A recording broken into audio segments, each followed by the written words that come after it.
Wamenkom Digi siap dorong AI Indonesia ke pasar global.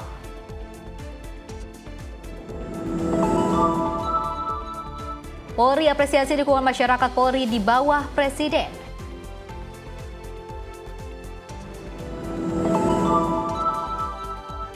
Perminas akan ambil alih tambang emas Martabe Sumut.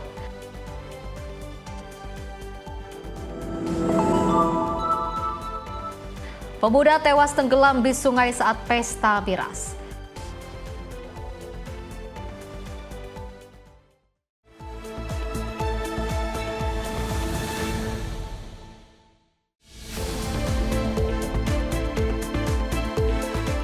Halo, selamat malam pemirsa. Menyapa Indonesia Malam kembali hadir menemani Anda dengan beragam informasi menarik yang akan kami hadirkan untuk Anda.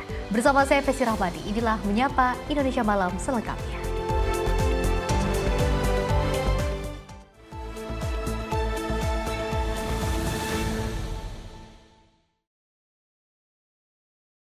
Kita awali dengan berita utama pemirsa. Presiden Prabowo Subianto memanggil Menteri ATR untuk membahas penguatan kebijakan tata ruang. Fokus pertemuan adalah untuk melindungi lahan sawah nasional demi ketahanan pangan.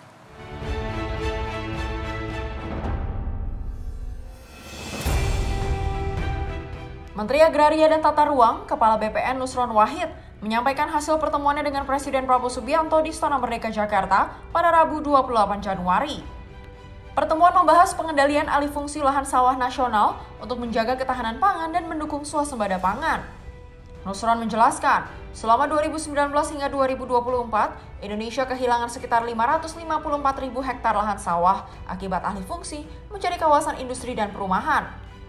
Kementerian ATR BPN pun telah mengambil langkah strategis sesuai Perpres nomor 12 tahun 2025 tentang RPJMN 2025 hingga 2030, termasuk perlindungan lahan pertanian dengan berkelanjutan. Dalam pembicaraan dengan beliau tadi kami melaporkan kami sudah mengambil langkah-langkah yang langkah-langkah tersebut harus kami konsultasikan sama Pak Presiden dan alhamdulillah Bapak Presiden merestui. Langkah tersebut adalah sebagai berikut. Kalau mengacu kepada Perpres nomor 12 tahun 2025 tentang rencana pembangunan jangka menengah tahun 2025 tahun 2030 di situ dinyatakan bahwa yang namanya lahan sawah yang masuk kategori LP2B yaitu lahan pangan dan pertanian berkelanjutan, yaitu lahan sawah yang harus diproteksi, tidak boleh dialihfungsikan menjadi apapun selama-lamanya, itu jumlahnya harus 87% minimal dari total LBS. LBS itu adalah lahan baku sawah. Bagi daerah yang dalam RT RW-nya belum mencantumkan LP2B 87% ke atas, semua LBS-nya kami anggap menjadi LP2B, sehingga semua sawahnya tidak boleh dialihfungsikan sampai dia menentukan mana yang sudah LP2B, mana yang tidak. Bagi daerah yang sudah mencantumkan LP2B-nya di dalam RT RW-nya tapi belum mencapai angka 87%, kami minta untuk segera melaksanakan revisi RT RW dalam waktu 6 bulan ini. Supaya apa? Supaya angkanya masuk pada level 87%, supaya sawah kita tidak hilang. Selain itu, pemerintah menetapkan seluruh lahan belum spesifik sebagai LP2B di daerah dengan RT RW yang belum mencantumkan minimal 87% LP2B. Kebijakan ini berlaku sementara hingga pemerintah daerah menetapkan pembagian lahan LP2B dan lahan yang dapat dikonversi. Langkah ini memperkuat tata ruang dan pengelolaan lahan untuk melindungi sawah nasional demi ketahanan pangan dan kesejahteraan rakyat. Tim Redaksi Tempo TV melaporkan. Kita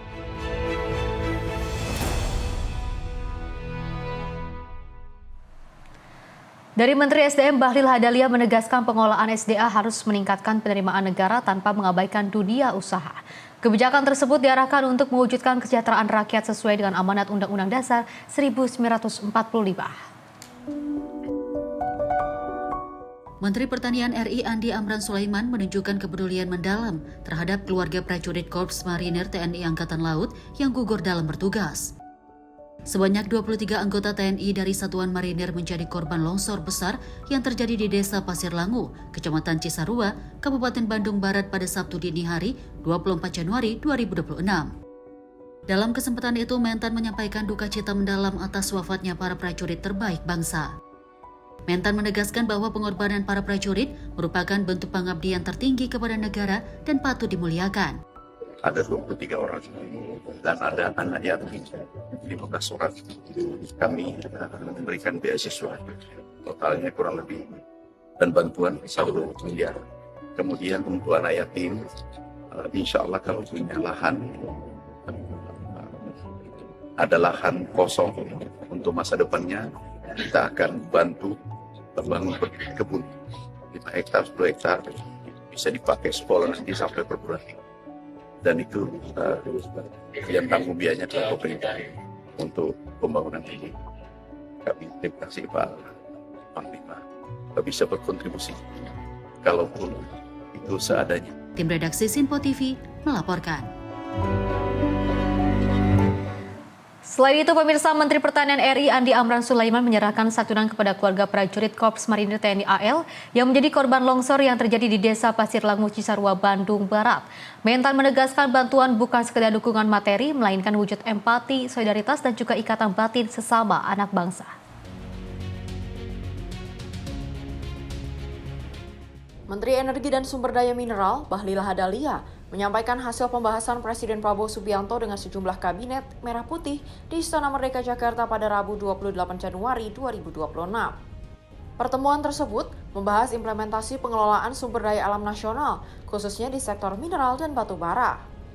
Bahlil menjelaskan, pembahasan difokuskan pada upaya memastikan pengelolaan sumber daya alam benar-benar berorientasi pada kepentingan negara, terutama dalam meningkatkan penerimaan negara secara optimal. Meski demikian, pengelolaan SDA juga tetap harus memperhatikan keberlanjutan dunia usaha. Terkait dengan implementasi pengelolaan daripada sumber daya alam kita, khususnya di sektor minerba, yang harus memperhatikan kepentingan negara. Dalam konteks bagaimana kita bisa memediasi agar pengelolaan sumber daya alam itu betul-betul berorientasi pada penghasilan negara yang lebih baik, tapi juga harus bijak dengan pengusaha. Presiden kepada kami, khususnya saya Menteri SDM, agar segera mencari formulasi yang tepat untuk kepentingan negara yang lebih baik, karena orientasi pengelolaan negara pasal 33 dan 45 itu kan semuanya dikelola dengan baik untuk bagaimana mensejahterakan rakyat kita. Kita kan butuh pendapatan negara yang lebih baik untuk kesejahteraan rakyat. Lebih lanjut, Bahlil mengungkapkan arahan Presiden Prabowo Subianto kepada Kementerian SDM agar segera merumuskan formulasi kebijakan yang tepat demi kepentingan nasional yang lebih besar. Presiden menekankan pengelolaan SDA harus sejalan dengan amanat pasal 33 Undang-Undang Dasar 1445, yakni untuk sebesar-besarnya kemakmuran rakyat dengan menjaga keseimbangan antara kepentingan negara, dunia usaha, dan kesejahteraan masyarakat. Tim redaksi Sinpo TV melaporkan.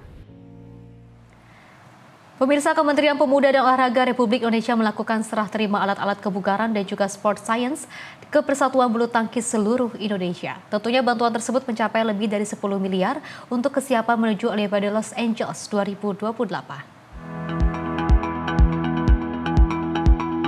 Berlangsung di Gedung Pelatnas PBSI 28 Januari 2026 pagi, serah terima peralatan gimnasium dan sport science diberikan oleh Sekretaris Kemenpora, Gunawan Suswantoro kepada Ketua Umum PBSI Fadil Imran.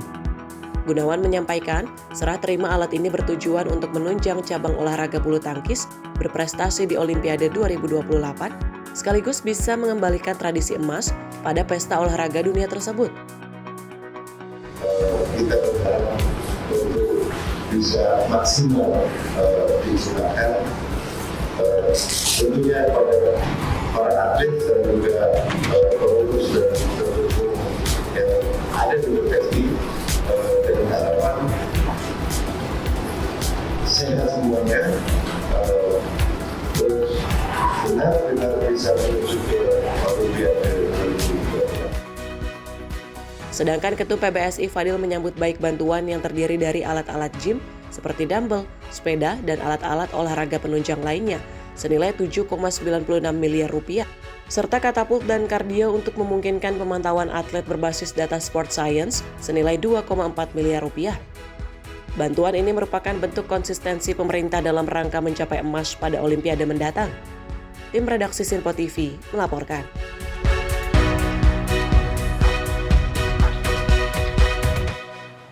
Pemirsa, pemerintah juga terus memperkuat program makan bergizi gratis atau MBG sebagai bagian dari strategi pembangunan nasional.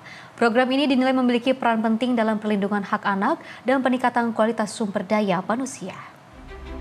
Menteri Pemberdayaan Perempuan dan Perlindungan Anak RI, Arifah Fauzi menegaskan bahwa program makan bergizi gratis merupakan intervensi strategis nasional untuk melindungi hak anak dan memperkuat kualitas sumber daya manusia Indonesia. Menurutnya, program ini terutama menyasar kelompok paling rentan, sehingga dibutuhkan penguatan tata kelola agar manfaat benar-benar adil dan tepat sasaran.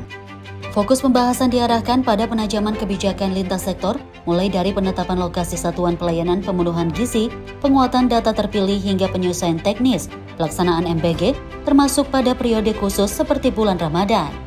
Setiap kebijakan ditekankan harus mempertimbangkan kondisi sosial, kebutuhan gizi spesifik, serta tidak menambah beban pengasuhan khususnya bagi perempuan. Arifah juga menegaskan pentingnya memaknai MBG sebagai ruang edukasi dan perlindungan dengan penempatan anak sebagai subjek pembangunan. Terkait penambahan penerima manfaat, tadi ada yang belum tersebutkan adalah untuk anak-anak yang dibawa ibunya di lapas. Ini juga belum tersentuh. Kemudian yang kedua adalah untuk panti asuhan, Pak. Kemudian ada rumah singgah, ada rumah aman, Pak.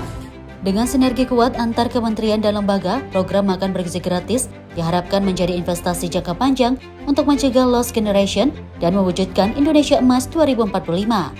Tim redaksi Sinpo TV melaporkan. Dari Wakil Menteri Komunikasi dan Digital Nezar Patria, pemirsa menegaskan kesiapan infrastruktur komputasi Indonesia untuk mendukung pengembangan AI. Langkah ini menjadi modal penting bagi Indonesia memasuki pasar AI global. Dalam acara Cisco Connect Indonesia 2026 di Jakarta Selatan pada Rabu 28 Januari, Wakil Menteri Komunikasi dan Digital Nezar Patria menekankan pentingnya infrastruktur komputasi yang memadai untuk mendukung perkembangan kecerdasan artifisial di Indonesia. Selain infrastruktur, ekosistem inovasi dan penelitian dalam negeri perlu diperkuat agar model AI dapat menjadi solusi bagi permasalahan bangsa. Nezar menambahkan bahwa investasi jangka panjang juga diperlukan agar Indonesia memiliki ekosistem AI end-to-end dan mampu bersaing di pasar global.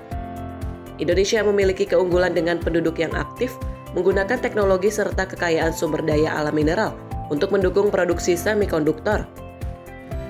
Ada 3 hal yang penting bagi kita ya untuk bisa membuat digital transformation yang ada di Indonesia ini benar-benar meaningful, benar-benar impactful. 3 hal itu yang pertama adalah soal bagaimana kita melakukan localizing, ya. Localizing, kita harus melakukan investasi di Indonesia untuk computing infrastructure, termasuk dengan edge computing dan juga soal cloud. Ini penting sekali. Lalu yang kedua adalah innovating. Jadi kita harus bisa menggeser R&D kita untuk membentuk satu kekuatan kecerdasan buatan yang tangguh. Lalu kemudian soal investing ini penting sekali, saya kira, karena bukan hanya soal bagaimana membentuk infrastruktur dan cloud computing aja, tapi bagaimana kita men-secure satu investasi yang jangka panjang yang bisa masuk jauh lebih strategis ya di end-to-end ekosistem AI. Kementerian Komunikasi dan Digital bertindak sebagai akselerator dan orkestrator ekosistem digital nasional. Melalui peta jalan AI nasional dan regulasi etika AI, pemerintah memperkuat kerangka kerja untuk mendukung pengembangan dan adopsi teknologi AI secara berkelanjutan. Tim redaksi Sinpo TV melaporkan. Pemirsa, sinergi TNI dan juga Polri terus diperkuat untuk mempercepat pemulihan pasca bencana di Sumatera Barat. Berbagai upaya dilakukan mulai dari pembersihan pasar, aliran sungai, hingga rumah warga yang terdampak. Pasca banjir dan tanah longsor, aparat TNI dan Polri terus memperkuat langkah pemulihan melalui kerja lapangan di sejumlah wilayah terdampak pada Kamis 29 Januari 2026. Kegiatan difokuskan pada pembersihan fasilitas umum dan lingkungan warga guna mempercepat kembalinya aktivitas masyarakat. Personel TNI melaksanakan pembersihan pasar desa, huta godang, serta area jalan dan aliran sungai yang terdampak material banjir dan longsor. Selain membersihkan lumpur dan sampah di area pasar, TNI juga menyingkirkan tumpukan kayu dan puing di aliran sungai desa Adian Koting, Kabupaten Tapanuli Utara untuk mengurangi resiko luapan susulan dan kerusakan lanjutan. Sementara itu, Polri melalui Ditsamapta Polda Sumatera Barat melakukan pembersihan rumah warga di kawasan Maninjau, Kabupaten Agam. Kegiatan ini menyasar pengangkatan lumpur dan sisa material bencana di hunian warga sebagai bagian dari upaya pemulihan terpadu agar masyarakat dapat kembali tinggal dengan aman dan sehat. Tim redaksi Sinpo TV melaporkan. Pemirsa, TNI Polri juga menyalurkan layanan kesehatan keliling untuk warga terdampak bencana di Sumatera. Tim medis mendatangi desa-desa untuk memeriksa kesehatan dan juga memberikan pengobatan gratis secara langsung. TNI menghadirkan layanan kesehatan keliling untuk warga terdampak bencana di berbagai desa di Sumatera. Mobil kesehatan dan tenaga medis TNI mendatangi rumah-rumah warga, termasuk lansia, untuk memeriksa kondisi kesehatan dan memeriksa pengobatan secara langsung. Kegiatan dilakukan di beberapa desa seperti Batu Hula, Aik Ngadol Nauli, Pasar Tuka, dan Kebon Pisang, dengan pendirian posko kesehatan di hunian sementara, serta penyediaan ambulans siap siaga untuk pelayanan darurat. Dokter dan nakes TNI mencatat keluhan pasien, mengukur tekanan darah, dan menjelaskan dosis obat yang diberikan. Sementara itu, bidang kedokteran dan kesehatan Polda Sumatera Barat melaksanakan bakti kesehatan di 5 posko di Sumbar, melayani 72 warga secara gratis. Keluhan yang ditangani meliputi demam, batuk, flu, sakit gigi, gatal-gatal, asam lambung, diare, dan hipertensi sebagai bagian dari upaya pemulihan kesehatan pasca bencana. Tim redaksi Sinpo TV melaporkan. Selain itu, pemirsa, jembatan Bailey di Kabupaten Biren, Aceh kini telah rampung dibangun oleh TNI Angkatan Darat. Keberadaan jembatan ini diharapkan mampu memulihkan akses vital masyarakat serta menggerakkan kembali aktivitas sosial dan ekonomi warga. TNI Angkatan Darat merampungkan pembangunan jembatan Bailey di Desa Jangka Masjid, Kecamatan Jangkap, Kabupaten Biren, Aceh. Jembatan ini kini telah siap digunakan setelah sebelumnya akses warga terbatas akibat kerusakan infrastruktur. Dengan kembali terbukanya jalur penghubung, mobilitas warga, distribusi hasil pertanian, serta aktivitas harian kini dapat berjalan lebih aman dan lancar. Komandan Kodim 0111 Biren, Letko Arhanud Lutfi Nofriyadi, menyampaikan bahwa pembangunan jembatan Bailey merupakan wujud nyata kehadiran TNI Angkatan Darat dalam membantu masyarakat, khususnya pemenuhan akses infrastruktur dasar. Lutfi menghimbau kepada masyarakat agar jembatan yang telah dibangun dapat dimanfaatkan dan dijaga bersama sehingga dapat digunakan dalam jangka panjang. Pembangunan jembatan ini melibatkan prajurit Seni Kodam Iskandar Muda bekerja sama dengan unsur kewilayahan serta didukung partisipasi aktif masyarakat setempat. Dengan rampungnya jembatan Bailey ini, TNI Angkatan Darat berharap aktivitas masyarakat Desa Jangka Masjid dapat kembali berjalan normal, sekaligus menjadi bukti komitmen TNI AD untuk terus hadir, bekerja, dan mengabdi bagi masyarakat. Jihan Nabila, jurnalis Sinpo TV, melaporkan. Pemirsa, Polri di bawah Presiden akan lebih efektif informasinya. Usai jeda berikut ini.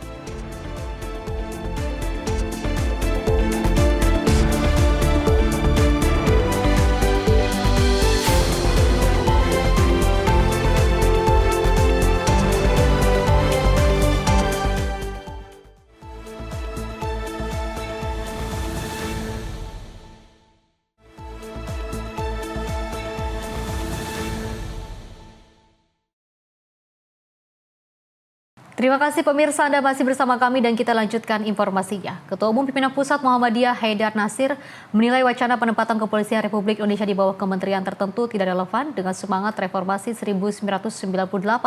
Menurut Haidar, langkah tersebut justru berpotensi menimbulkan persoalan baru dalam tata kelola negara.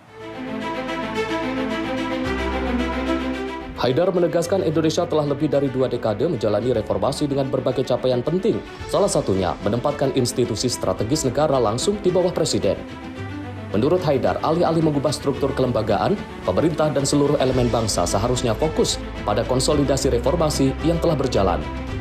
Ia menilai persoalan yang muncul di Polri, TNI maupun lembaga negara lainnya lebih tepat diselesaikan melalui reformasi internal yang berkelanjutan. Ini Indonesia kan sudah 2 dekade lebih reformasi dengan segala resikonya ya, dan hasil dari reformasi 98 itu menetapkan TNI dan Polri langsung di bawah presiden ya kan, dengan berbagai gerak reformasi yang lain. Maka menurut kami Muhammadiyah kita konsolidasikan saja hasil reformasi Indonesia ini dengan hal-hal yang lebih substantif ketimbang perubahan-perubahan lagi yang bersifat struktural. Haidar juga mengingatkan penempatan Polri di bawah kementerian justru beresiko menambah problem birokrasi, mengingat reformasi birokrasi di tingkat kementerian sendiri belum sepenuhnya tuntas dan masih menghadapi persoalan korupsi. Ia juga meyakini pandangan serupa dianut banyak organisasi kemasyarakatan, yakni mendorong penguatan reformasi internal sebagai bagian dari konsolidasi demokrasi. Tim Liputan Simpo TV melaporkan. Pemirsa, Konsultan Keamanan Dr. John N. Palinggi menyampaikan bahwa diskusi publik terkait dengan posisi kelembagaan Polri merupakan bagian wajar dari proses demokrasi dan juga cerminkan kepedulian masyarakat terhadap penguatan penegakan hukum di Indonesia. John Palinggi menegaskan bahwa apapun keputusan negara terkait posisi kelembagaan Polri ke depan merupakan kewenangan dari konstitusional DPR.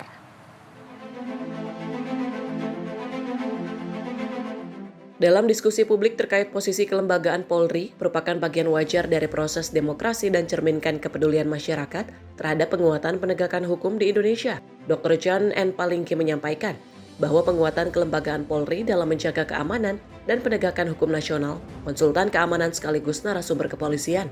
Polri selama ini telah menjalankan tugas sesuai Undang-Undang Nomor 2 Tahun 2002 dan Konstitusi. Terbitnya Kitab Undang-Undang Hukum Acara Pidana tahun 2026 dinilai memberikan kejelasan peran dan kewenangan penyidikan, sehingga mendukung koordinasi penegakan hukum yang lebih tertata. Dr. John Palinggi menegaskan bahwa apapun keputusan negara terkait posisi kelembagaan Polri ke depan merupakan kewenangan konstitusional DPR dan Presiden yang patut dihormati bersama. Apa yang sudah dijalankan kepolisian negara itu sudah bagus. Jadi adanya upaya untuk merubah berada di bawah kementerian dan terlepas di bawah presiden, ini bisa mengganggu secara menyeluruh. Kenapa mengganggu menyeluruh? Program-program strategis atau rencana-rencana khusus terkait dengan pembinaan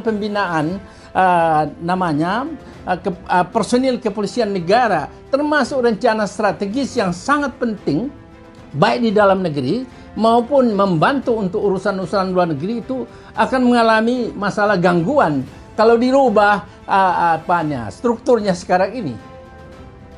Saya berpendapat sebaiknya tetap aja dengan kondisi sekarang itu bahwa tetap berada di bawah presiden.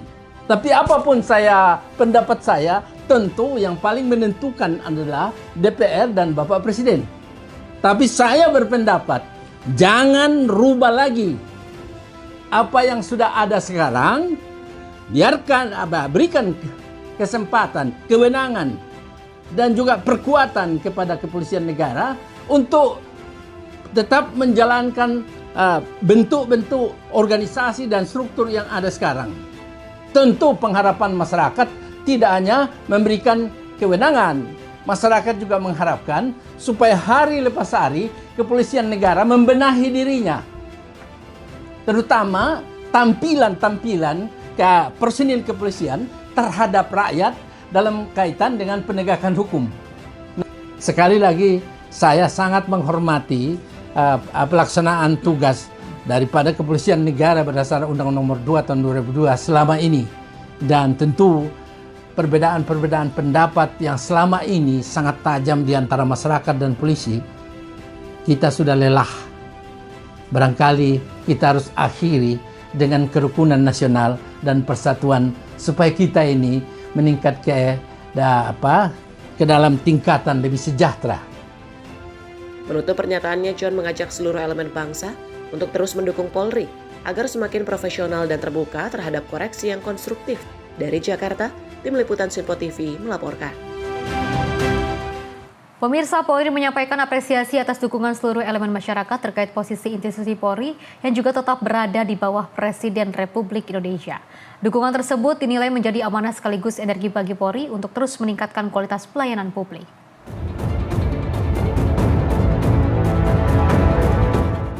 Kepolisian Negara Republik Indonesia menyampaikan apresiasi mendalam atas besarnya dukungan masyarakat terhadap posisi Polri yang tetap berada langsung di bawah Presiden. Kadif Humas Polri Irjen Pol Sandi Nugroho menyebut dukungan tersebut menjadi kekuatan moral bagi Korps Bayangkara dalam menjalankan tugas menjaga keamanan dan ketertiban masyarakat. Sandi menjelaskan saat ini Polri tengah melakukan transformasi besar-besaran sesuai arahan Kapolri Jenderal Listio Sigit Prabowo. Transformasi dilakukan dengan membuka ruang seluas-luasnya terhadap masukan dan kritik konstruktif dari masyarakat guna mewujudkan tata kelola kepolisian yang transparan dan akuntabel. Polri menyampaikan ungkapan rasa terima kasih yang sangat mendalam dan apresiasi yang setinggi-tingginya kepada seluruh elemen masyarakat dan pihak yang telah memberikan dukungan terkait posisi Polri di bawah Presiden. Dukungan ini akan kami jadikan untuk terus berkomitmen melakukan perbaikan, meningkatkan layanan untuk masyarakat, dan mengoptimalkan kinerja dalam rangka memelihara keamanan dan ketertiban masyarakat, serta melindungi, mengayomi, dan melayani masyarakat. Seperti yang pernah disampaikan oleh Bapak Kapolri Jenderal Listio Sigit Prabowo, saat ini Polri terus berbenah dan membuka ruang untuk menerima masukan maupun kritik dari seluruh lapisan masyarakat. Kami pun juga terus melakukan perbaikan tata kelola agar menjadi institusi yang diharapkan oleh masyarakat. Jihan Nabila, Simpo TV melaporkan. Di sisi lain, pemirsa, Wakil Menteri Agama mengungkapkan masih banyak guru madrasah swasta yang belum menerima hak secara layak meski telah lulus pendidikan profesi guru atau PPG. Kementerian Agama meminta persetujuan DPR RI untuk mengajukan anggaran biaya tambahan yang juga bertujuan mengatasi tata kelola guru madrasah. Dalam rapat kerja Kementerian Agama bersama Komisi 8 DPR RI, Wakil Menteri Agama Muhammad Syafi'i menyampaikan, masih banyak guru madrasah swasta yang belum terdata secara resmi di Kementerian Agama. Ia menjelaskan bahwa sebagian guru madrasah yang lulus pendidikan profesi guru atau PPG pada tahun 2025 belum masuk dalam anggaran 2026 karena kelulusan terjadi setelah pembahasan anggaran ditutup. Kondisi ini menyebabkan mereka belum terbantukan anggaran sehingga hak sertifikasi dan kesejahteraan guru belum dapat disalurkan. Kementerian Agama mengajukan misalnya P3K, infasing, masih ada yang belum masuk dalam daftar itu. Dan itu jumlahnya terus bertambah. Nah ini kemudian kita tadi memohonkan kepada Komisi 8 untuk menyetujui ABT, ya, anggaran tambahan kepada Kementerian Keuangan untuk bisa mengatasi kekurangan dalam melayani guru-guru madrasah yang baru saja masuk daftarnya di Kementerian Agama. Dan untuk itu, termasuk juga untuk guru-guru yang PPG ya, kemudian kita sepakati, karena memang ini data terus berkembang, tadi kita sudah menawarkan bagaimana kalau kita diundang itu cara khusus membahas tentang tata kelola guru-guru madrasah. Tapi akhirnya lebih tajam lagi disepakati dibentuk panja untuk membahas secara mendalam, secara komprehensif bagaimana skema penanganan agar tidak ada lagi guru-guru madrasah di daerah itu yang tidak mendapatkan haknya yang wajar sebagai guru.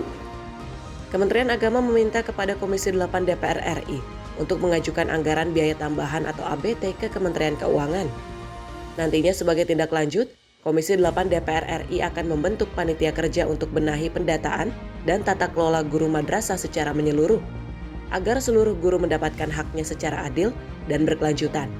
Dari Jakarta, Fani Davarizkiano, Sinpo TV melaporkan. Pemirsa, Wakil Menteri SDM Yuliot Tanjung mengungkapkan pihaknya akan terus mematangkan perihal rencana penetapan wilayah pertambangan terbaru. Yuliot juga mengatakan adanya usulan perubahan wilayah pertambangan dari puluhan daerah yang perlu segera diselaraskan dengan regulasi pusat.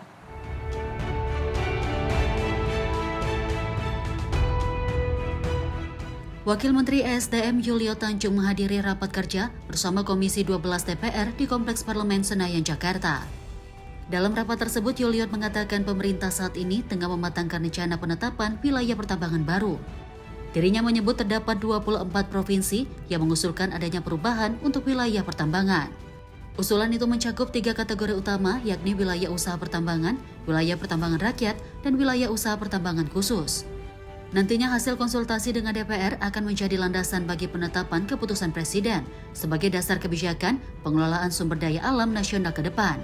Untuk penetapan wilayah pertambangan 2025, ini kan wilayah pertambangan ini kan dimungkinkan untuk dilakukan perubahan. Penetapan yang terakhir tempoh hari itu adalah tahun 2022. Jadi ada beberapa daerah mengusulkan di wilayah pertambangan itu kan ada wilayah usaha pertambangan, ada wilayah pertambangan rakyat, ada wilayah usaha pertambangan khusus. Jadi karena banyak usulan dari daerah, itu ada 24 provinsi yang mengusulkan adanya perubahan untuk wilayah pertambangan. Jadi makanya kita konsultasikan dengan Komisi 12 DPR RI.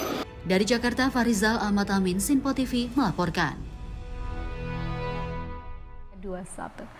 Pemirsa, dalam pembukaan Rakernas, Ketua Umum PSI Kaisang Pangarep dalam pidatonya menjanjikan akan mengumumkan sosok J dalam penutupan Rakernas pada hari Sabtu nanti. Selain itu, Kaisang Pangarep yakin PSI akan menjadi partai yang sangat besar dalam keikutsertaan di pemilu 2029.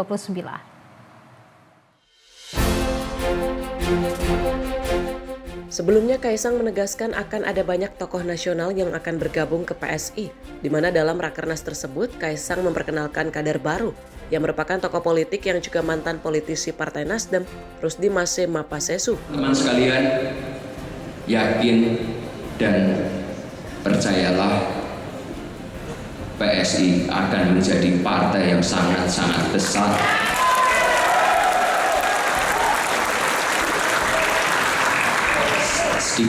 Sedikit demi sedikit, tata kelola partai akan kita sempurnakan. Kuncinya satu, konsisten. Kongres saya sudah menyatakan bahwa akan banyak tokoh-tokoh nasional yang akan berbondong-bondong datang ke PSI. Dan ini tidak akan berhenti hanya di Bank RMS saja. Akan ada selanjutnya lagi. Anak kecil banyak cakap. Sampai kelupaan pakai celana. Setelah struktur lengkap, saya akan umumkan Ketua Dewan Pembina. Kaisang Pangarep yakin PSI akan menjadi partai yang sangat besar dalam keikutsertaan di pemilu 2029. Dari Sulawesi Selatan, Tim Liputan Sinpo TV melaporkan. Pemirsa, petugas haji 2026 ceritakan proses pendidikan dan juga pelatihan selama 20 hari di Asrama Haji Pondok Gede, Jakarta Timur. Proses diklat mulai dari penekanan kedisiplinan hingga persaudaraan yang erat antar sesama calon petugas haji menjadi hal yang sangat dikenang selama proses diklat. Salah satu petugas haji 2026, Asep Solihuddin, mengungkapkan proses diklat petugas penyelenggara ibadah haji 2026 berlangsung cukup ketat, mulai dari kedisiplinan, menjaga kesehatan, mempelajari keilmuan yang berhubungan dengan proses ibadah haji di Arab Saudi mendatang. Berlatar belakang insan pers, Asep menyoroti kedisiplinan menjadi hal yang cukup dikenang selama proses diklat. Ibadah tidur pukul 12 malam dan bangun pukul 4 pagi untuk kembali memulai aktivitas di Asrama Haji Pondok Gede, Jakarta Timur. Ini disampaikan Asep saat menunaikan pengukuhan diklat di Asrama Haji Pondok Gede, Jakarta Timur, Jumat pagi. Disiplin kita di sini rata-rata nih Jadi gini, disiplin itu disiplin dari administrasi. Jadi nggak semua administrasi bisa diterima.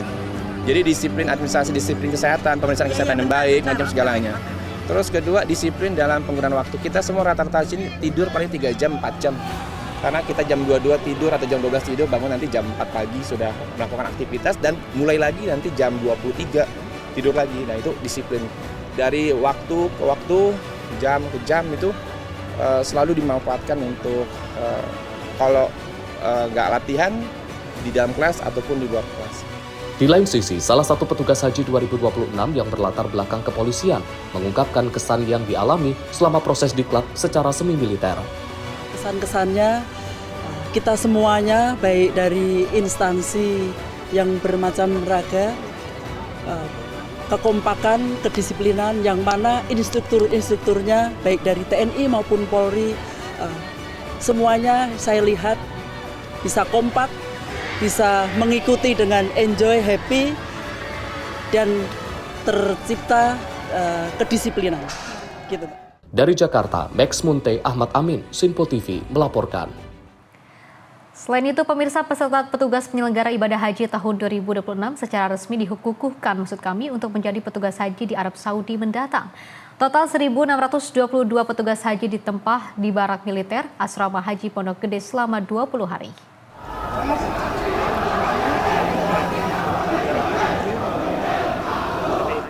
Sebanyak 1.622 petugas haji resmi dikukuhkan Kementerian Haji dan Umroh jelang persiapan ibadah haji pada tahun ini. Menteri Haji dan Umroh Muhammad Irfan Yusuf menjelaskan petugas haji ini telah dibekali materi yang nantinya akan dipergunakan di Arab Saudi, seperti penguatan kemampuan bahasa Arab hingga simulasi tugas lapangan dan studi kasus operasional. Peningkatan kemampuan fisik melalui pelatihan semi-militer pun diterapkan bagi para petugas haji selama 20 hari masa pendidikan dan pelatihan sejak 10 hingga 30 Januari. Informasi pengukuhan ini disampaikan Irfan di lapangan Galaksi Makodau, 1 Halim Perdana Kusuma Jumat pagi. Untuk uraian petugas haji ini, total 14 calon petugas haji mengundurkan diri dengan 6 peserta dalam kondisi sakit, sementara 8 lainnya karena alasan tertentu. Pertama, disiplin pasti. Yang kedua, fisik. Karena kegiatan haji itu memerlukan fisik. Jamaah haji perlu fisik, apalagi petugas haji fisiknya harus kuat. Kemudian yang ketiga, pengenalan tugas. Sejak di sini kita sudah bagi, Anda di mana, tugasnya apa, sudah tahu dari sini. Keempat, tentu bonding. Karena mereka berasal dari seluruh Indonesia, berasal dari berbagai institusi, dan mereka baru kenal di sini. Karena 20 hari kita bondingkan supaya mereka bisa bekerja dengan baik. Kalau ditemukan di Saudi tentu perlu waktu untuk bisa bonding. Dari Jakarta, Max Munte, Ahmad Amin, Sinpo TV melaporkan. Informasi lainnya, pemirsa, Presiden Prabowo Subianto juga memberikan arahan kepada Ketua Dewan Energi Nasional Bahlil Lahadalia untuk menghentikan impor bahan bakar minyak hingga mencapai swasembada energi nasional. Arahan tersebut disampaikan usai pelantikan keanggotaan DEN yang juga berlangsung di Istana Negara Jakarta pada Rabu 28 Januari 2026.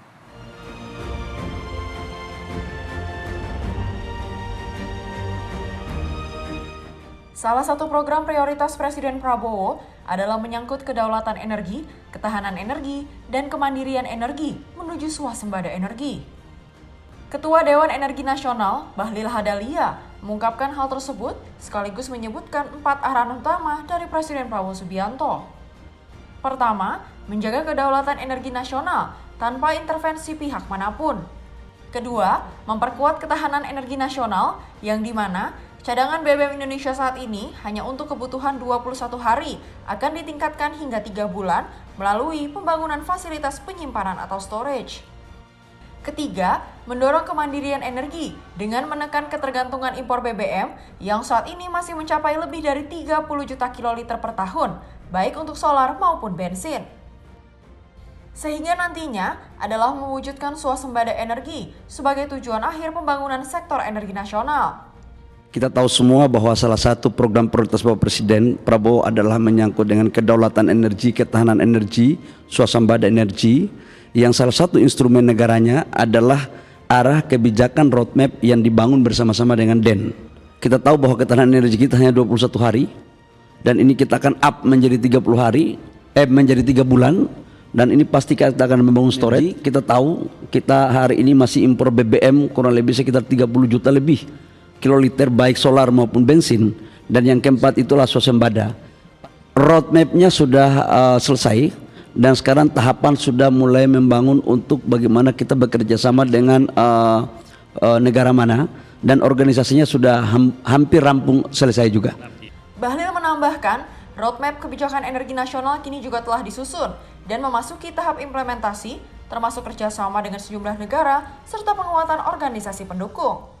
Tim Redaksi Simpo TV melaporkan. Pemirsa, Direktur Utama BEI mengundurkan diri. Informasinya usai jeda berikut ini.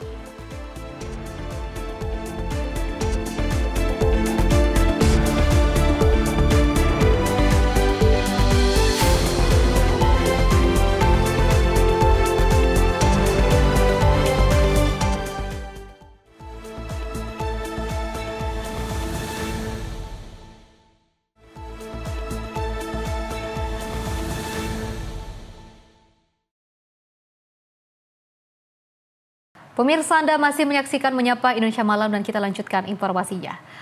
Pasca viralnya insiden yang juga melibatkan pedagang es gabus Kodim 0501 Jakarta Pusat menjatuhkan hukuman disiplin kepada Babinsa Koramil Kemayoran Serda Heri. Langkah ini diambil sebagai bentuk penegakan aturan dan juga komitmen TNI Angkatan Darat dalam menjaga profesionalisme prajurit.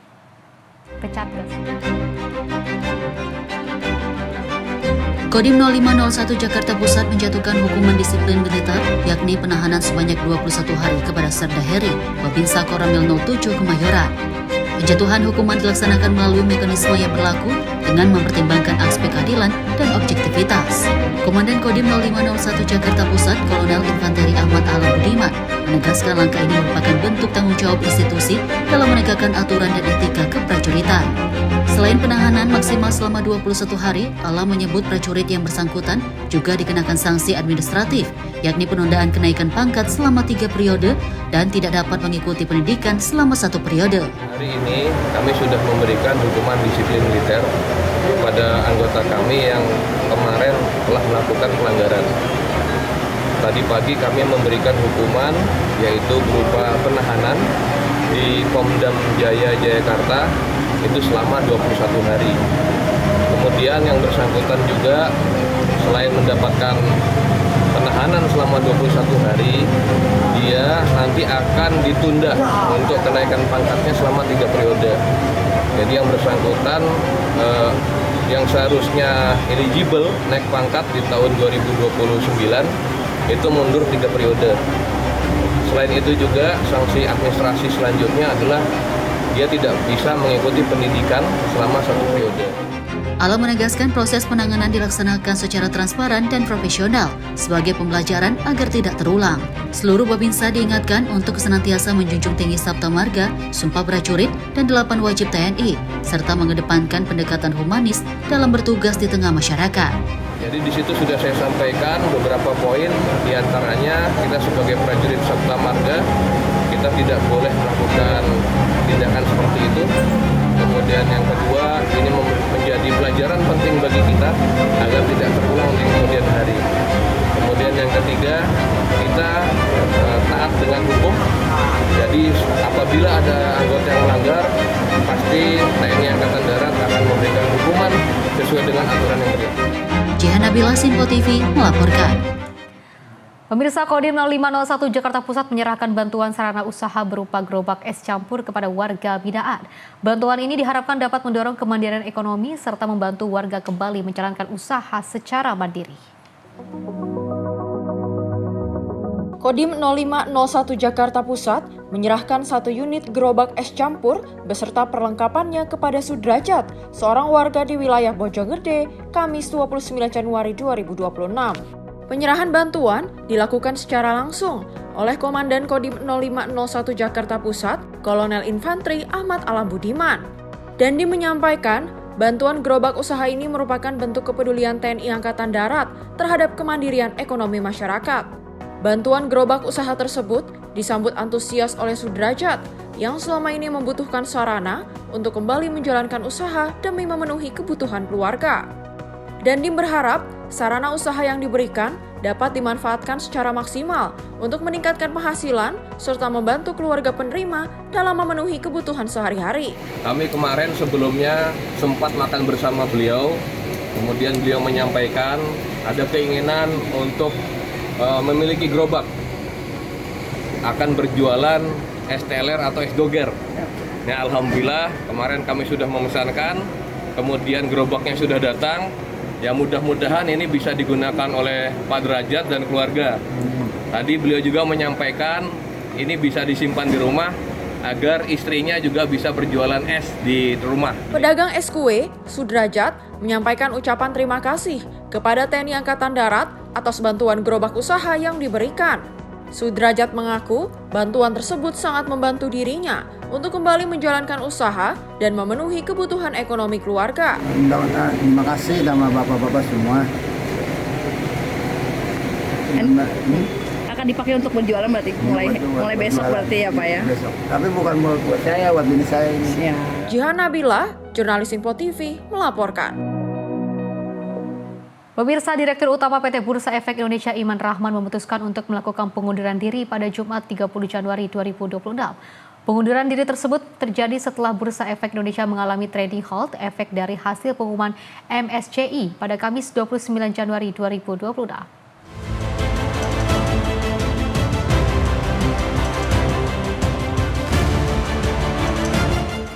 Setelah MSCI mengumumkan pembekuan sementara untuk saham-saham di Indonesia, indeks harga saham gabungan mengalami penurunan hingga terjadinya penghentian transaksi sementara atau trading halt. Menanggapi hal tersebut, Direktur Utama PT Bursa Efek Indonesia, Iman Rahman, memutuskan untuk melakukan pengunduran diri pada Jumat 30 Januari 2026. Iman mengatakan, sebagai bentuk tanggung jawabnya terhadap kondisi indeks harga saham gabungan yang terjadi sejak 2 hari lalu, dirinya berharap hal ini merupakan keputusan yang terbaik bagi pasar modal Indonesia. Selamat pagi semuanya, Assalamualaikum warahmatullahi wabarakatuh, salam sejahtera untuk kita semua. Hari ini saya akan menyampaikan satu statement. Teman-teman juga udah ngikutin 2 hari terakhir bagaimana kondisi. Oh, nggak kedengeran? Kondisi market kita 2 hari terakhir, ya. Walaupun kondisi kita pagi hari ini membaik, saya ingin menyampaikan statement dan ini tidak ada tanya jawab bahwa saya sebagai Direktur dan Utama Bursa Efek Indonesia dan sebagai bentuk tanggung jawab saya terhadap apa yang terjadi 2 hari kemarin menyatakan mengundurkan diri sebagai Direktur Utama Bursa Efek Indonesia. Saya berharap ini yang terbaik buat pasar modal. Semoga dengan pengunduran diri saya ini pasar modal kita jadi lebih baik. Saya nggak akan Q&A. Saya percaya bahwa ini bentuk tanggung jawab saya dan sebagai Direktur Utama Bursa Efek Indonesia. Mudah-mudahan indeks kita yang pagi ini dibuka membaik akan terus membaik di hari-hari berikutnya. Cukup. Terima kasih. Assalamualaikum warahmatullahi wabarakatuh. Dokumentasi administrasi semuanya akan berlaku sesuai dengan ketentuan anggaran dasar kita. Ya, nanti akan ada sementara PLT yang akan ditunjuk berdasarkan aturan kita sampai ditunjuk definitif Direktur Utama yang baru.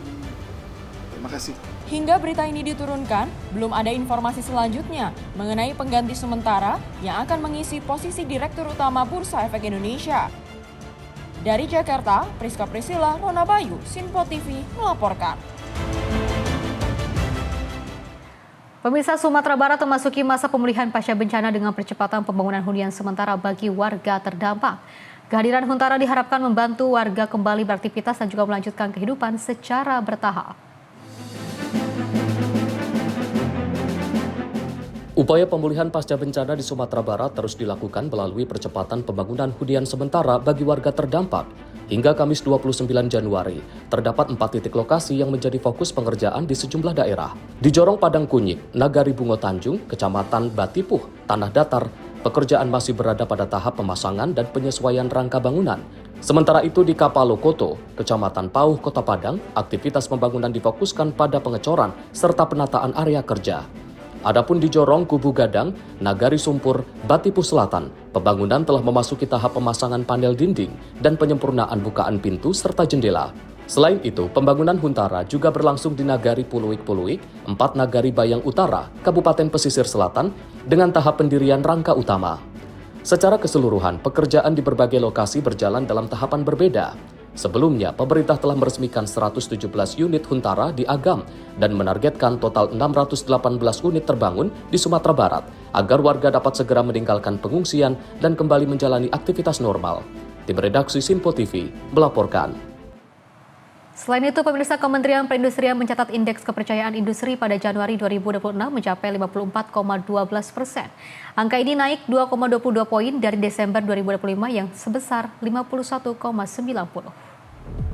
Indeks kepercayaan industri pada Januari 2026 tercatat naik drastis ke 54,12, meningkat 2,22 poin dibandingkan Desember 2025 yang sebesar 51,90. Juru bicara Kemenperin Febri Hendri Antoni Arif menyampaikan dalam rilis IKI Januari 2026 di Jakarta pada Kamis 29 Januari bahwa kenaikan ini dipicu intensifikasi produksi industri untuk memenuhi kebutuhan menjelang Ramadan dan Hari Raya Idul Fitri 2026. Dari 20 subsektor yang mengalami ekspansi, 2 dengan IKI tertinggi adalah industri kendaraan bermotor serta industri mesin dan perlengkapan. Sebaliknya 3 subsektor mengalami kontraksi, yakni industri kulit dan alas kaki, industri kayu dan barang anyaman, serta industri komputer dan barang elektronik. Secara keseluruhan, subsektor ekspansi memberikan kontribusi besar terhadap PDB mencapai 94,7%. Pada bulan Januari 2026, IKI mencapai nilai sebesar 54,12. Nilai IKI 54,12 ini itu berasal atau disumbang oleh 20 subsektor yang ekspansif sebesar ini yang membuat IKI ekspansif itu adalah 20 subsektor yang ekspansif di mana share PDB yang 20 subsektor ini nilainya sebesar 94,7%. 7%. Itu artinya yang ekspansif ini adalah sektor-sektor yang besar. Dibandingkan dengan bulan Desember 2025, IKI naik sebesar 2,22 poin ya. Dibandingkan dengan IKI Januari tahun lalu 2025, IKI naik 1,02 poin. Kami melihat atau menilai penyebab IKI Januari 2026 ini naik tinggi dibandingkan dengan IKI Desember 2025 adalah karena industri sedang mengintensifkan produksi untuk merespon atau memenuhi kebutuhan Hari Raya Idul Fitri dan bulan Ramadan serta Hari Raya Keagamaan. Nilai IKI pesanan baru mengalami peningkatan sebesar 2,51 poin atau mencapai 55,27. Selanjutnya nilai IKI variabel produksi juga mengalami peningkatan sebesar 6,45 poin dan berada pada titik ekspansi menjadi 54,86. Sebaliknya, persediaan produk mengalami perlambatan sebesar 4,85 poin atau mencapai 50,14. Kami mencermati ya beberapa subsektor industri yang berorientasi ekspor ya, meskipun IKI ekspor pada Januari 2026 ini relatif naik dibandingin sebelumnya, kami mencermati pada beberapa subsektor industri yang berorientasi ekspor yang justru pada Januari ini mengalami kontraksi. Dari sisi pasar, IKI ekspor mencapai 54,62, dari IKI domestik 53,25. Keduanya masih menunjukkan tren ekspansi. Kondisi kegiatan usaha meningkat dengan 78,5%. Responden melaporkan aktivitas usaha membaik atau stabil. Sementara optimisme pelaku usaha untuk 6 bulan ke depan tetap tinggi di level 72,5%. Tim redaksi Simpo TV melaporkan. Pemirsa, Wakil Menteri SDM Yulio Tanjung angkat bicara perihal rencana PT Perimnas Persero yang juga mengambil alih pengelolaan tambang emas Martabe di Sumatera Utara. Tentunya dirinya mengatakan pengambil alihan ini bertujuan agar tidak ada penurunan nilai terhadap kegiatan pertambangan yang telah ditertibkan tersebut.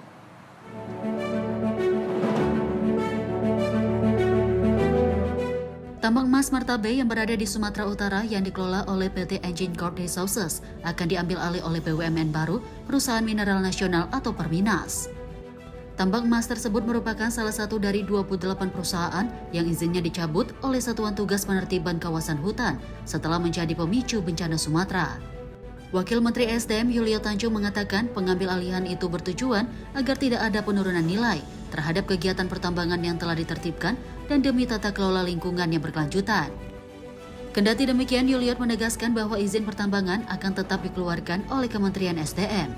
Ya, ini pertambangan mineral nasional itu kan fokusnya tempoh hari itu adalah untuk mengolah ini critical mineral dan juga ini mineral radioaktif yang bisa dimanfaatkan semaksimal mungkin untuk kebutuhan pembangunan dan juga yang terkait dengan industri strategis di dalam negeri.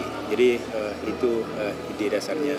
Kemudian kalau untuk emas atau ini penertiban pertambangan lain itu kan juga ini sesuai dengan PP 39 2025 itu kan ada bagaimana untuk tidak terjadi penurunan nilai terhadap kegiatan pertambangan, ya kemudian itu juga tata kelola lingkungan, ya kemudian keberlanjutan ke depan. Jadi ada penanganan melalui mekanisme badan layanan usaha yang dimungkinkan itu nanti dikelola oleh BUMN atau ini badan usaha yang dibentuk khusus untuk penanganan kegiatan-kegiatan pertambangan tadi. Dari Jakarta, Farizal Ahmad Amin, Sinpo TV melaporkan.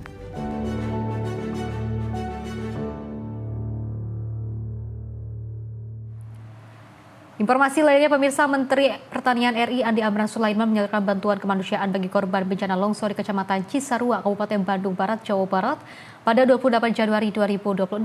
Sebanyak 24 truk bantuan disalurkan kepada masyarakat terdampak berisi pangan siap saji, beras, air mineral, mie instan, biskuit, susu UHT, serta kebutuhan pokok lainnya. Kehadiran Menteri Pertanian RI Andi Amran Sulaiman bersama Wakil Menteri Pertanian, jajaran Eselon 1 Kementerian Pertanian, serta Komisi 4 DPR RI di lokasi bencana di Cisarua, Kabupaten Bandung Barat, menegaskan kehadiran negara dalam merespon cepat bencana dan melindungi masyarakat terdampak. Dalam kesempatan itu, Menteri Pertanian RI Andi Amran Sulaiman menyalurkan bantuan kemanusiaan bagi korban bencana longsor di Kecamatan Cisarua, Kabupaten Bandung Barat, Jawa Barat pada 28 Januari 2026. Mentan menyampaikan duka cita atas korban bencana di Cisarua, Kabupaten Bandung Barat. Adapun sebanyak 24 truk bantuan disalurkan kepada masyarakat terdampak berisi pangan siap saji, beras, air mineral, mie instan, biskuit, susu UHT, serta kebutuhan pokok lainnya. Lebih dari sekedar tanggap darurat, Mentan menegaskan perlunya solusi jangka panjang untuk mencegah bencana serupa terulang, khususnya di kawasan rawan longsor. Mentan mendorong perubahan pola tanam di wilayah dengan tingkat kemiringan tinggi, dengan mengganti tanaman hortikultura menjadi tanaman tahunan, perkebunan yang memiliki perakaran kuat untuk menahan erosi dan mencegah longsor. Kami minta Pak Bupati, kami bersama Komisi 4, Pak Haji pada kebetulan dapilnya di sini, kami akan mengganti tanaman hortikultura di daerah kemiringan tajam. Itu kita ganti menjadi tanaman perkebunan. Contoh, kelapa, kemudian kopi, alpukat, ini sudah ada, anggarannya sudah ada, nanti kami tinggal tunggu usulan dari Pak Bupati, Pak Gubernur. Insya Allah kita kebetulan ada PT kami di sini, akan bergerak cepat. Mentan juga memastikan pemerintah pusat siap membantu pemulihan lahan pertanian dan sarana produksi, termasuk greenhouse yang terdampak melalui koordinasi intensif dengan pemerintah daerah. Tim redaksi Sinpo TV melaporkan. Selain itu, pemirsa, pemerintah juga menghadirkan layanan kesehatan gratis untuk warga terdampak bencana di Aceh, khususnya di Kabupaten Gayoles. Program ini bertujuan menjaga kesehatan masyarakat sekaligus memulihkan harapan pasca bencana. Pemerintah terus menghadirkan layanan kesehatan gratis bagi masyarakat terdampak bencana di Aceh, khususnya di Kabupaten Gayo Lues. Layanan ini bertujuan menjaga kesehatan warga di tengah keterbatasan fasilitas pasca bencana sekaligus memulihkan harapan masyarakat. Pelayanan mobile digelar hingga ke desa-desa terpencil dan wilayah sulit dijangkau, termasuk Desa Tetinggi, Gampung Lempuh, Rerebe, dan Ekan. Di lapangan, terlihat personel TNI bersama petugas Kementerian Kesehatan sigap memberikan pemeriksaan kesehatan, pengobatan, dan pemantauan kondisi warga, terutama lansia, balita, dan anak-anak. Meski dilakukan di tenda darurat atau ruang terbuka, dengan fasilitas sederhana, antusiasme warga terlihat jelas. Layanan kesehatan gratis memberikan rasa aman sekaligus harapan, memperkuat pemulihan masyarakat pasca bencana, dan menekankan komitmen pemerintah hadir di tengah mereka. Tim Redaksi Sinpo TV melaporkan. Pemirsa, proses pemulihan pasca bencana di Aceh dan Sumatera terus menunjukkan perkembangan yang positif. Hal ini terlihat dari sejumlah pengungsi yang juga terus berkurang seiring program pembangunan hunian dan juga penyaluran bantuan.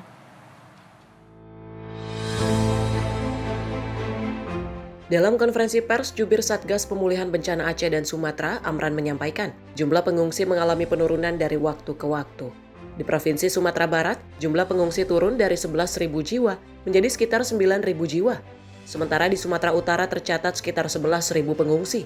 Adapun di Aceh, jumlah pengungsi saat ini tersisa sekitar 91.000 jiwa. Secara keseluruhan, Amran menyebut, total pengungsi di Aceh dan Sumatera mencapai lebih dari 111.000 jiwa dan terus menunjukkan tren penurunan. Penurunan ini merupakan hasil proses pemulihan pasca bencana meliputi pembangunan hunian sementara serta penyaluran dana tunggu hunian atau DTH kepada warga terdampak. Saat sekarang ini untuk pengungsi ini ada penurunan dari beberapa waktu ke waktu terus berkurang, dan ini mengharapkan semua pengungsi nanti tidak berada lagi di daerah pengungsian. Untuk Sumatera Barat dari 24 Januari masih ada 10.854, sekarang terakhir tinggal 9.040. Kemudian di Sumatera Utara ini tinggal 11.085. Kemudian di Aceh tinggal 91.663. Jadi total secara keseluruhan pengungsi sampai dengan kemarin itu ada 111.788. Ini ada penurunan jumlah yang terus berkurang dari waktu ke waktu. Kemudian kalau kita melihat perkembangan dari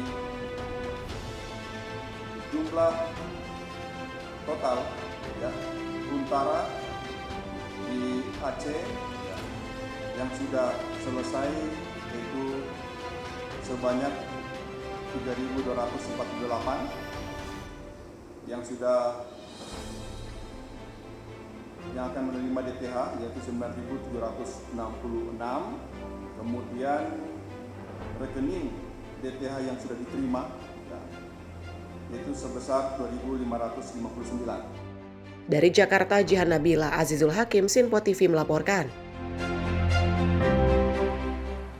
Selain itu, ratusan nelayan di Kabupaten Banyuwangi mendapatkan kepastian hukum atas tanah yang juga mereka tempati dan kelola. Sertifikat tanah tersebut diserahkan melalui program sertifikat hak atas tanah atau Sehat Nelayan. Ratusan nelayan di Kecamatan Moncar, Kabupaten Banyuwangi menerima sertifikat hak atas tanah melalui program Sehat Nelayan. Program ini merupakan kolaborasi antara Kementerian Kelautan dan Perikanan, Kementerian Agraria dan Tata Ruang, Badan Pertahanan Nasional, serta pemerintah daerah. Sebanyak 186 sertifikat tanah diserahkan langsung oleh Bupati Banyuwangi, Ipuk Festiandani, kepada para nelayan di Balai Desa Tembok Rejo, Kecamatan Moncar pada Kamis 29 Januari 2026. Bupati menyampaikan dengan adanya sertifikat hak atas tanah, para nelayan kini memiliki legalitas dan kepastian hukum atas tanah yang selama ini ditempati maupun dikelola. Selain memberikan kepastian hukum kepemilikan sertifikat tanah, juga diharapkan dapat meningkatkan nilai ekonomi aset tanah milik para nelayan. Sertifikatnya ini disimpan dengan baik. Kalau ini dimanfaatkan, juga dimanfaatkan untuk yang produktif, yang nantinya bisa meningkatkan kesejahteraan Bapak Ibu sekalian. Kalau ingin nanti disekolahkan, diagunkan di tempat yang benar, jangan ke tempat-tempat yang salah seperti judi online, lalu juga bank titil. Pemerintah daerah berharap program Sehat Nelayan dapat terus dilanjutkan untuk meningkatkan kesejahteraan dan perlindungan hukum bagi para nelayan. Tim redaksi Simpo TV melaporkan. Pemirsa, terekam CCTV anak di bawah umur curi sepeda motor. Informasinya usai jeda berikut ini.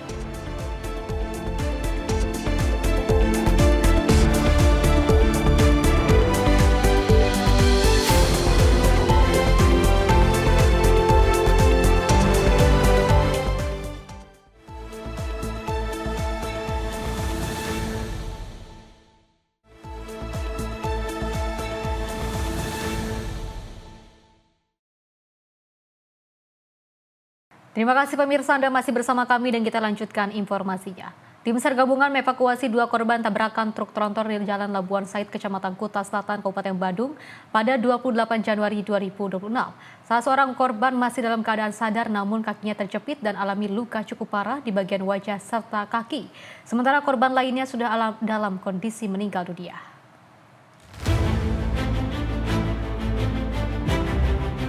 Kecelakaan truk tronton terjadi di Jalan Labuan Said, Kecamatan Kuta Selatan, Kabupaten Badung pada Rabu 28 Januari 2026, mengakibatkan 2 orang terhimpit di dalam kendaraan dan memerlukan bantuan evakuasi dengan penanganan khusus.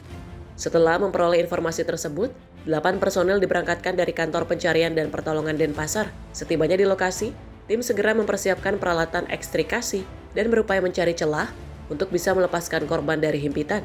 Salah seorang korban atas nama Edi Handoko, 45 tahun, masih dalam keadaan sadar, namun kakinya terjepit dan alami luka cukup parah di bagian wajah serta kaki. Sementara korban lainnya atas nama Dimas Suprayogi, 34 tahun, sudah dalam kondisi meninggal dunia. Tim SAR gabungan berjibaku sekitar setengah jam hingga berhasil mengeluarkan Edi Handoko pada pukul 1:25 WITA. Kemudian berselang 15 menit kemudian, jenazah korban Dimas Suprayogi berhasil dievakuasi. Tim redaksi Simpo TV melaporkan. Pemirsa, aksi pencurian motor dengan modus hipnotis terjadi di Kota Depok. Kali ini pelaku menurunkan korban di tengah jalan di kawasan Cilangkap Tapos usai berhasil membuat korban linglung. Aksi pelaku pun berhasil terekam CCTV di lokasi kejadian dan juga videonya pun kini tengah viral di media sosial.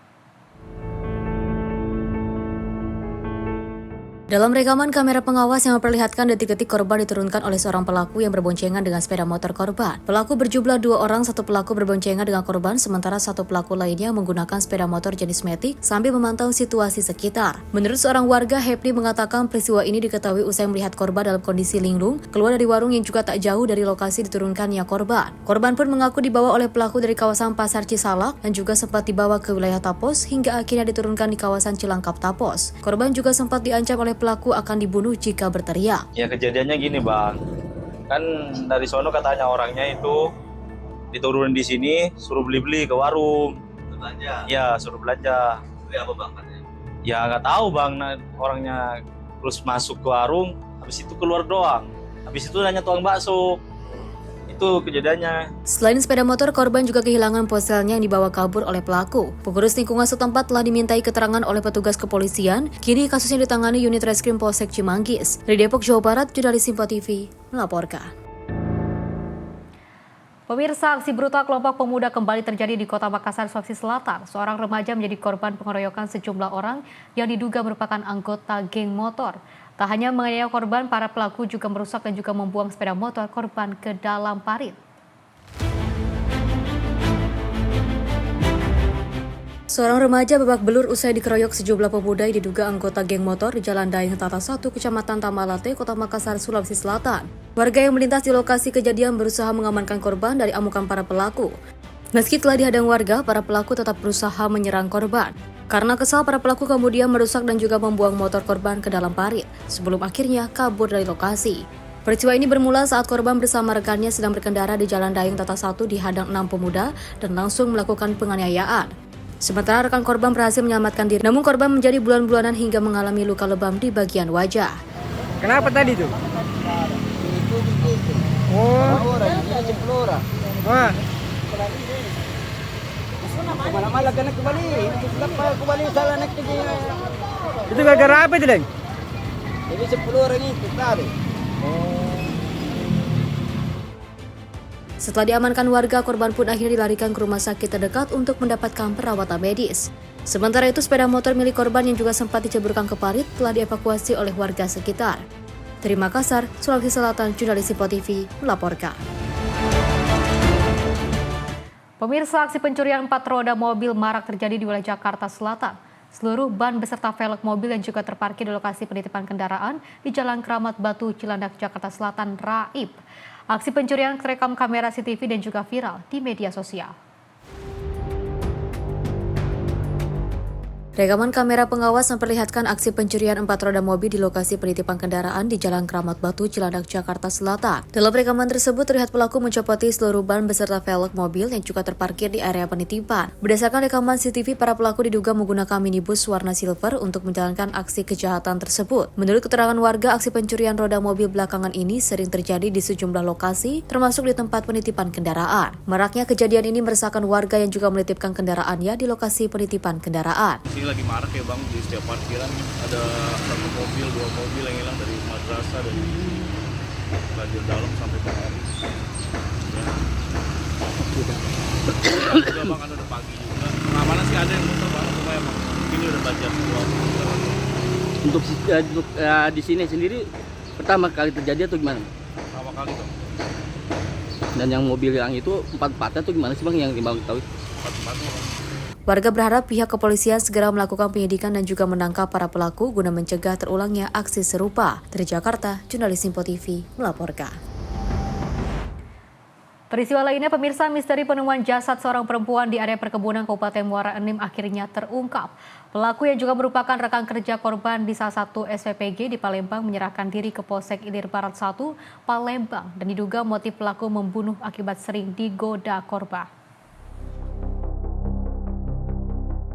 Pelaku pembunuhan seorang perempuan yang jasadnya ditemukan di kebun nanas Desa Gaung Asam, Kabupaten Muara Enim, kini telah menyerahkan diri ke Polsek Ilir Barat 1 Palembang. Pelaku berinisial AN, warga Organ Ilir, diketahui menghabisi nyawa korban dengan cara menjerat leher menggunakan jilbab. Kapolsek Ilir Barat 1 Palembang, Kompol Fauzi Soleh, menjelaskan tersangka yang juga sehari-hari bekerja sebagai petugas kebersihan atau OB di salah satu SPPG di Palembang ini datang sendiri untuk mempertanggungjawabkan perbuatannya. Kepada penyidik, pelaku mengaku motif pembunuhan tersebut lantaran dirinya kesal, sering diganggu oleh korban padahal tersangka sudah memiliki anak dan istri. Peristiwa bermula saat tersangka hendak pergi ke Muara Enim untuk mengembalikan terpal. Saat itu korban memaksa ikut sehingga keduanya pergi berboncengan menggunakan sepeda motor milik korban. Di tengah jalan tersangka merasa risih karena korban terus memegang pinggangnya. Keduanya pun turun dari motor hingga terjadi cekcok. Pelaku kemudian menendang kaki korban hingga terjatuh lalu menjerat leher korban hingga tewas dan meninggalkan jasadnya di semak-semak. Untuk motifnya si pelaku tidak senang karena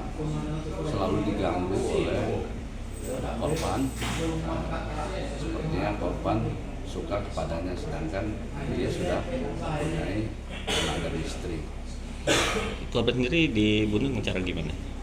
Menurut keterangan dari si pelaku, korban dicekiknya dan diletakkannya di kebun karet. Sementara itu, anak korban menepis adanya hubungan spesial antara ibunya dengan tersangka. Pihak keluarga berharap pelaku dihukum mati atas umur hidup atas perbuatan kejinya. Murni berteman, tidak kata apa-apa. Kata misalnya mama nih lagi nyuci baju, nah terus hujan, minta tolong dia, sudah sekedar cek itu deh. Jadi kan kawan Kak, minta tolong siapa yang ada di sana karena mamaku tidak bisa ngembek bajunya itu karena nggak di rumah. Hujannya di sana, ada dia di sana, minta tolong dia, cek itu. Guna proses hukum lebih lanjut, tersangka kini telah diserahkan ke Polres Muara Enim sesuai dengan lokasi kejadian perkara. Dari Muara Enim, Sumatera Selatan, jurnalis Simpo TV melaporkan. Pemirsa, aksi pencurian sepeda motor kembali terjadi di Kota Malang, Jawa Timur. Mirisnya, pelaku yang juga berjumlah 2 orang merupakan anak di bawah umur. Aksi pencurian terekam oleh kamera CCTV. Aksi pencurian sepeda motor ini terjadi di Jalan Industri Timur, Kecamatan Blimbing, Kota Malang, Jawa Timur. Di rekaman kamera CCTV terlihat dua pelaku yang masih anak-anak masuk ke dalam gang dengan mengendarai sebuah sepeda motor. Setelah berbincang dengan warga, pelaku keluar namun tak berselang lama pelaku kembali masuk dengan berjalan kaki. Setelah memastikan kondisi aman, salah satu pelaku mengambil sepeda motor dan mendorong keluar gang. Andika, pemilik sepeda motor yang dicuri, menjelaskan dirinya sempat berpapasan dengan dua pelaku yang juga terlihat masih anak-anak. Andika menduga pelaku masih SD dan SMP. Selain itu, warga juga tidak menduga dua anak yang sebelumnya mondar-mandir dan mengaku mencari rumah temannya ternyata adalah pelaku pencurian. Pelaku membawa kabur sepeda motor milik korban dengan cara membobol rumah kunci menggunakan obek. Dia baru datang, langsung otak-atik di Scoopy, ternyata disetir. Habis itu yang punya Scoopy ini keluar, yang di rumah sebelah. Di rumah sebelah ini keluar, sempat ditanyai sama warga, mau nyari siapa? Dia udah kayak dredeg gitu, Pak. Udah dredeg, udah ketakutan. Akhirnya dia bilang, saya kesasar, mau cari jalan keluar, gitu loh, Pak. Mau ke jalan raya besar. Akhirnya diantarlah dia. Dia pergi itu pas ada saya di depan rumah. Ada depan rumah, pakai motor yang satunya. Itu saya nggak waktu itu nggak. Dia pergi, seret. Saya juga pergi, keluar lagi.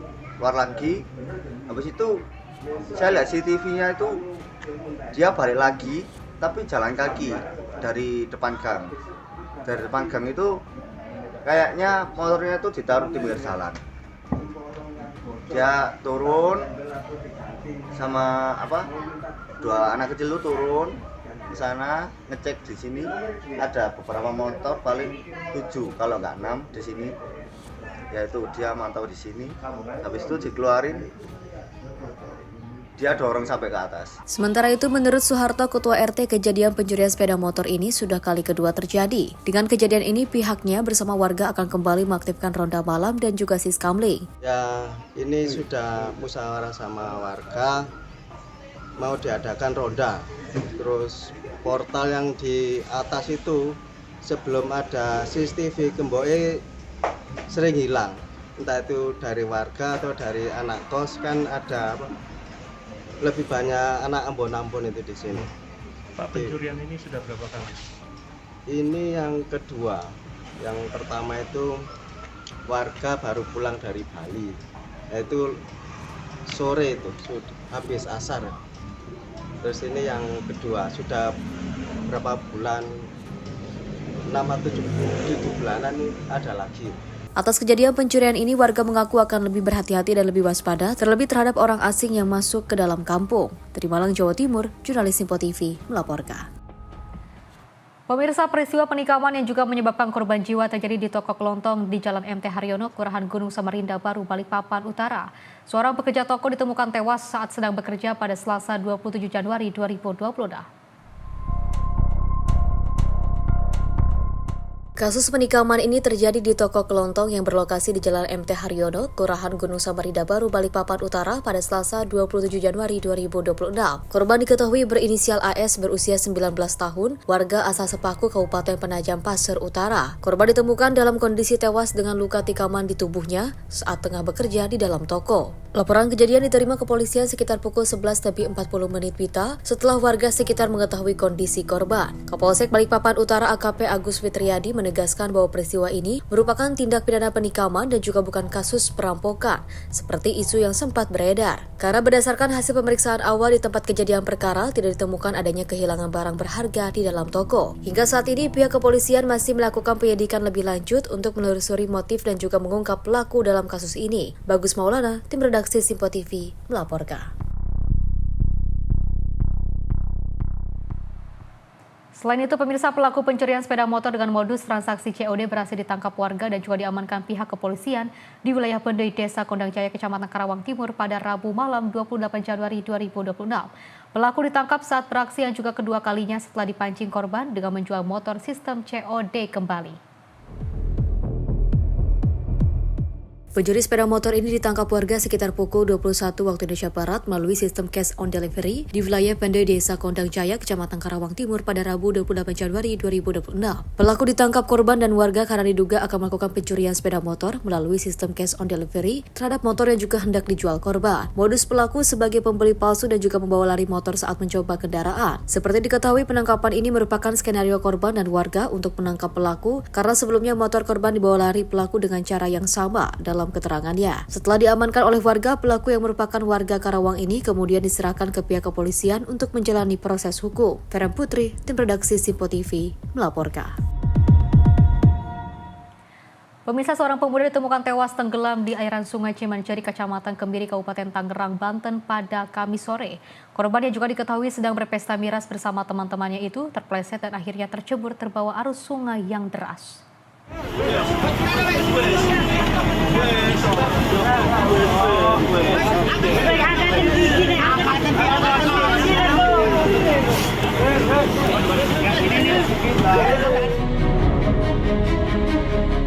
Setelah 2 hari proses pencarian, pemuda yang tenggelam di Sungai Cimanceri, Kecamatan Kemiri, Kabupaten Tangerang, Banten akhirnya ditemukan Kamis sore. Namun saat ditemukan tim SAR gabungan, pemuda berusia 21 tahun bernama Muhyiddin ini sudah dalam kondisi tidak bernyawa di aliran Sungai Cimanceri. Adik korban yang datang ke lokasi kejadian jatuh pingsan setelah melihat kakaknya sudah terbungkus kantong jenazah di atas mobil Basarnas yang melakukan evakuasi. Komandan tim Basarnas mengatakan sebelumnya korban bersama teman-temannya menggelar pesta miras di pinggir Sungai Cimanceri pada 27 Januari. Karena kondisi hujan, korban dan teman-temannya tersebut kemudian memilih untuk pindah ke atas perahu yang bersandar di bibir Sungai Cimanceri. Korban dan teman perempuannya yang melompat ke atas perahu kemudian terpleset hingga akhirnya tercebur ke Sungai Cimanceri yang berarus deras. Namun teman perempuannya berhasil menyelamatkan diri, sedangkan korban terbawa arus Sungai Cimanceri yang mengalir deras ke arah laut.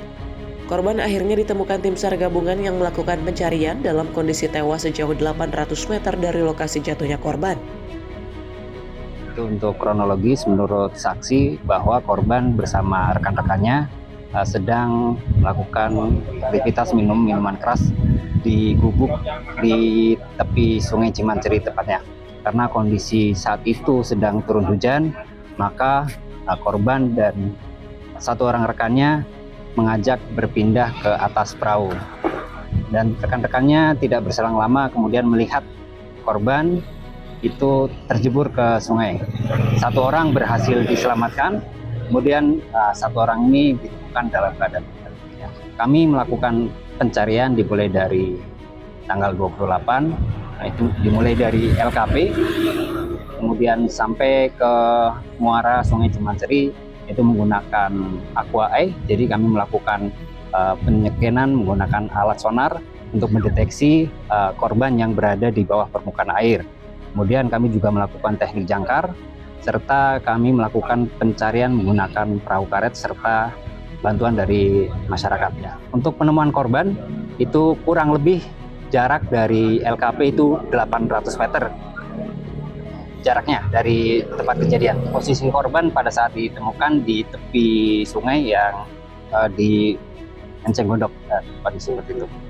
Untuk kendala saat proses pencarian yaitu pertama adalah arus sungai yang cukup deras, kemudian ombak dan arus dari laut Pak yang cukup kencang untuk beberapa hari ini, jadi cukup menyulitkan dari kami. Kalau kedalaman sungai ini berapa meter?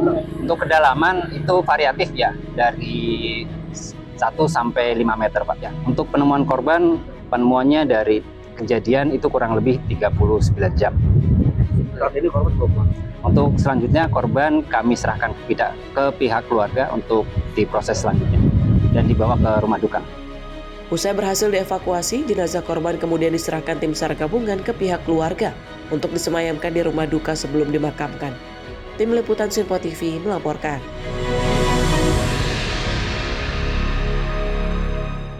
Pemirsa, informasi tadi menutup perjumpaan kita hari ini. Saya Azhar Putra, mewakili rekan kerja yang bertugas mengucapkan terima kasih. Selamat malam dan sampai jumpa.